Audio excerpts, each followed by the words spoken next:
প্রিয় দেশবাসী, আসসালামু আলাইকুম।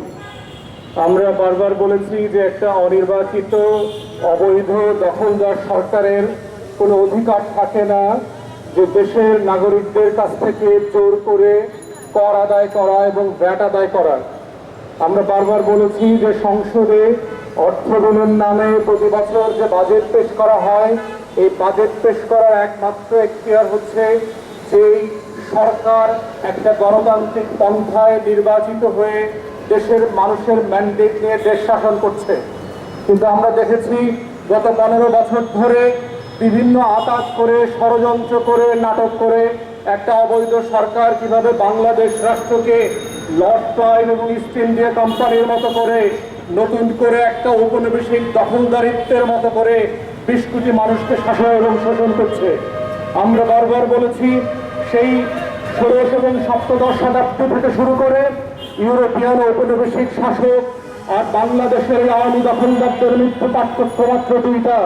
সেটা হচ্ছে ওরা 7000 মাইল থেকে দূরে থেকে এসে বর্গীদের মতো ভক্তের মতো বাংলাদেশ দখল করে, বাংলা এবং ভারতবর্ষ দখল করে লুটপাট করেছে। আর এরা আমার দেশের লোক, এরা বাংলাদেশের চেতনা বিক্রি করে মুক্তিযুদ্ধকে প্রতিদিন এবং প্রতি রাতে অপমান করে বাংলাদেশ রাষ্ট্রে একটা দখলদারিত্বের শোষণ কায়েম করেছে। আর দ্বিতীয় পার্থক্য হচ্ছে এদের গায়ের রং আমার আপনার মতো। এরা লর্ড ক্লাইভের মতো বড় ডাকাত, কিন্তু এরা সাদা চামড়ার লোক না। এই দুই পার্থক্য ছাড়া বাংলাদেশের আওয়ামী দখলদারদের বাংলা লর্ড ক্লাইভের বংশধরদের থেকে কোনো ন্যূনতম পার্থক্য নাই।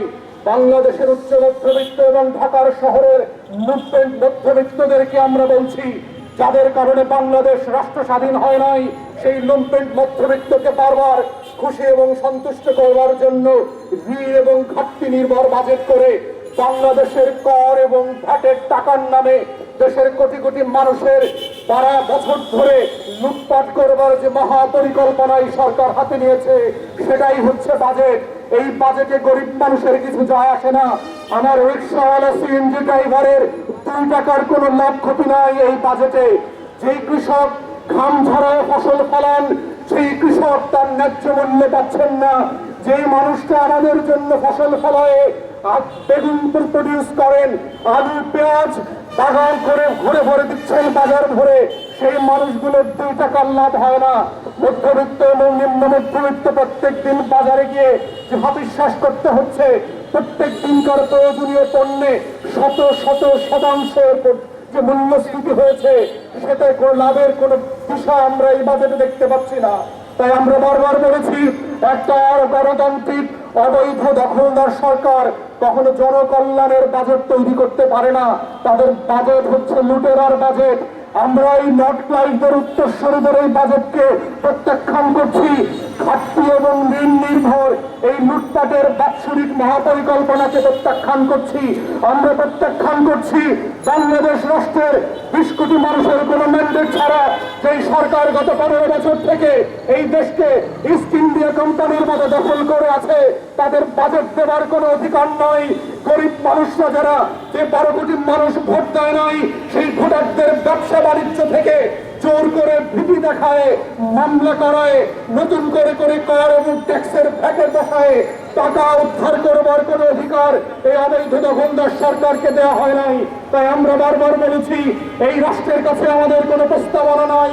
একমাত্র প্রস্তাবনা হচ্ছে এই দখলদার যে লর্ড ক্লাইভের বংশধর আছে, আওয়ামী লীগ নামধারী ইস্ট ইন্ডিয়া কোম্পানি থেকে এই বাংলাদেশকে মুক্ত করতে হবে। এই বাংলাদেশের দখলদারিত্ব থেকে দেশকে নতুন করে স্বাধীন করতে হবে। এই দেশকে বাংলাদেশিদের জন্য বানাতে হবে। জেলে মজুর আর কৃষকের বাংলাদেশ আমরা ফেরত পেতে চাই।